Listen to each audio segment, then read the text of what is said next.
ಇನ್ನು ಹೀಗೆ ರಾಜಕೀಯ ಜಟಾಪಟಿ ಅಥವಾ ರಾಜಕೀಯ ಪಕ್ಷಗಳ ಹೊರತಾಗಿಯೂ ಕೂಡ ಜನಾಕ್ರೋಶ ಭುಗಿಲೆದ್ದಿದೆ. ಸರ್ಕಾರ ಒಂದು ಕೈಯಲ್ಲಿ ಕೊಟ್ಟು ಮತ್ತೊಂದು ಕೈಯಲ್ಲಿ ಕಿತ್ಕೊಳ್ತಾ ಇದೆ ಅನ್ನುವಂಥದ್ದು ಜನಸಾಮಾನ್ಯರ ಆಕ್ರೋಶಕ್ಕೆ ಕಾರಣ ಆಗ್ತಾ ಇದೆ. ಈ ನಡುವೆ ಸಾರಿಗೆ ಹಾಗೂ ಚಾಲಕರ ಸಂಘಟನೆಗಳು ಕೂಡ ಸರ್ಕಾರಕ್ಕೆ ಎಚ್ಚರಿಕೆಯನ್ನ ಕೊಡ್ತಾ ಇದ್ದಾರೆ. ಬನ್ನಿ ಇದಕ್ಕೆ ಸಂಬಂಧಪಟ್ಟ ಹಾಗೆ ರಿಪೋರ್ಟ್ ನೋಡ್ಕೊಂಬೋಣ. ಸರ್ಕಾರ ಹಿಂಗೆ ಒಂದು ಕಡೆ ಫ್ರೀ ಆಗಿ ಕೊಡೋದು, ಒಂದು ಕಡೆ ಜನರಿಂದ ಸುಲಿಗೆ ಮಾಡೋದು ಇದು ಅನ್ಯಾಯ ಸರ್. ಬೇಕಿಲ್ಲ ನಮಗೆ ಯಾವ ಸ್ಕೀಮ್ ನಿಲ್ಲಿಸಲಿ ಒಳ್ಳೇದಾಗತ್ತೆ. ಕಷ್ಟ ಆಗ್ತಾ ಇದೆ ಸರ್, ದುಡ್ಡಿರೋರ್ಗೆ ಓಕೆ. ಹೊತ್ತು ಮೆರೆಸುವ ಜನ ತಪ್ಪು ಮಾಡಿದಾಗ ಬೀದಿಗಿಳಿಯಲು ದಂಡಿಸಲು ಸಜ್ಜಾಗ್ತಾರೆ. ಗ್ಯಾರಂಟಿ ಯೋಜನೆಗಳಿಗೆ ಖುಷಿ ಪಟ್ಟ ಮಂದಿ ಸದ್ಯ ತೈಲ ದರ ಏರಿಕೆಗೆ ಆಕ್ರೋಶಭರಿತರಾಗಿದ್ದಾರೆ. ಸರ್ಕಾರ ಏನೇ ಸಮರ್ಥನೆ ಕೊಟ್ಟರೂ ರಾಜ್ಯದಲ್ಲಿ ಜನಾಕ್ರೋಶ ಶುರುವಾಗಿದೆ. ರಾಜ್ಯದ ಹಲವೆಡೆ ಬೀದಿಗಿಳಿದ ಜನರು ಸರ್ಕಾರದ ವಿರುದ್ಧ ಪ್ರತಿಭಟನೆ ನಡೆಸಿದ್ದಾರೆ. ಮೈಸೂರಿನಲ್ಲಿ ಕರ್ನಾಟಕ ಸೇನಾ ಪಡೆ ಧರಣಿ ನಡೆಸಿ ಸರ್ಕಾರದ ವಿರುದ್ಧ ಆಕ್ರೋಶ ಹೊರಹಾಕಿದೆ.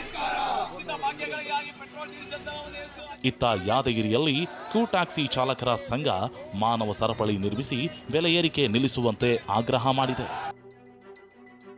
ಫ್ರೀ ಸ್ಕೀಮ್ ನಮಗೆ ಬೇಡವೆಂದ ಗ್ರಾಹಕರು. ಸಾರ್ವಜನಿಕ ವಲಯದಲ್ಲಿ ರಾಜ್ಯ ಸರ್ಕಾರದ ವಿರುದ್ಧ ಆಕ್ರೋಶ ಕೇಳಿಬರ್ತಿದೆ.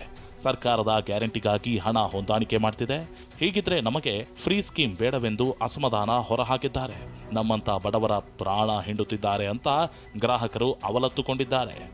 ಸರ್ಕಾರ ಹಿಂಗೆ ಒಂದು ಕಡೆ ಫ್ರೀ ಆಗಿ ಕೊಡೋದು, ಒಂದು ಕಡೆ ಜನರಿಂದ ಸುಲಿಗೆ ಮಾಡೋದು ಇದು ಅನ್ಯಾಯ ಸರ್.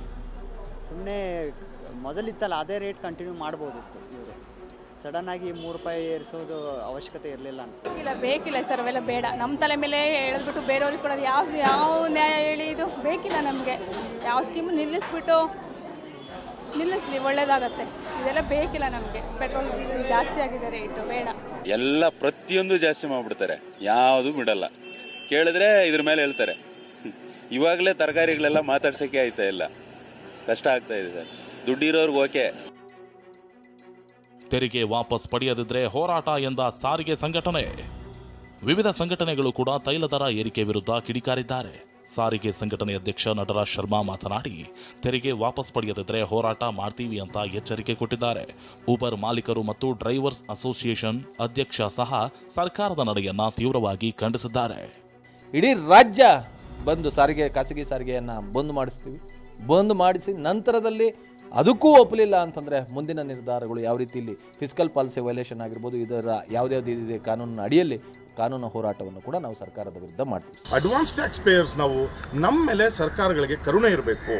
ಯಾವಾಗಲೂ ಸರ್ಕಾರಗಳು ಸ್ವಲ್ಪ ವಾಣಿಜ್ಯ ವಾಹನ ಚಾಲಕರ ಮತ್ತು ಮಾಲೀಕರ ಬಗ್ಗೆ ದರಗಳು ಹೆಚ್ಚಳ ಮಾಡಬೇಕಾದ್ರೆ ಒಂದು ಅವಲೋಕನ ಮಾಡಬೇಕು.